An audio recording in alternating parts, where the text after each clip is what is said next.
30th IFFK. ഞാൻ 2 ദിവസമായി വന്നിട്ടുള്ളൂ. സിനിമ കാണാൻ വേണ്ടി കഴിഞ്ഞു.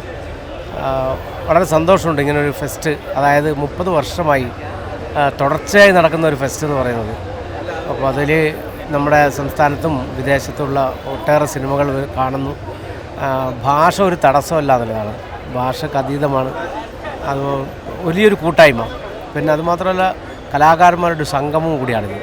ഓരോ വർഷവും അവർ പരസ്പരം കാണാനും സംസാരിക്കാനും ഒട്ടേറെ പുതിയ പുതിയ ഡയറക്ടേഴ്സിന് സിനിമ വരുന്നു, അത് കാണുന്നു, അതിനെക്കുറിച്ച് വിലയിരുത്തുന്നു, ചർച്ച ചെയ്യുന്നു.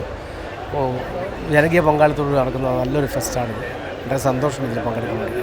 സാർ, ഇടയ്ക്ക് വെച്ച് കുറച്ച് സിനിമയെ റെസ്ട്രിക്റ്റ് ചെയ്തിരുന്നല്ലോ, പ്രദർശന അനുമതി കൊടുത്തിരുന്നില്ല. ഒരുപാട് വിവാദങ്ങളും പ്രതിഷേധങ്ങളും നടന്നതിന് ശേഷമാണ് അക്സെപ്റ്റൻസ് കൊടുത്തത്.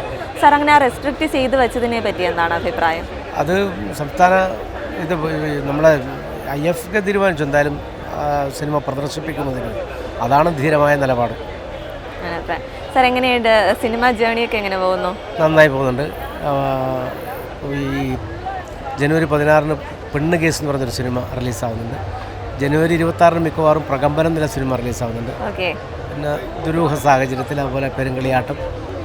നല്ലൊരു അപ്കമിങ് ഒരുപാട് പ്രോജക്ട്സ് വരുന്നുണ്ട്. സാർ, ഗുരുവായൂർ അമ്പലനടയിൽ നല്ലൊരു ക്യാരക്ടർ അവതരിപ്പിച്ചല്ലോ. സാർ, ബേസിലിന്റെയും പൃഥ്വിരാജിന്റെയും ഒക്കെ ഒപ്പമുള്ള ഒരു അഭിനയം എങ്ങനെയുണ്ടായിരുന്നു ആ ഒരു സമയത്ത്?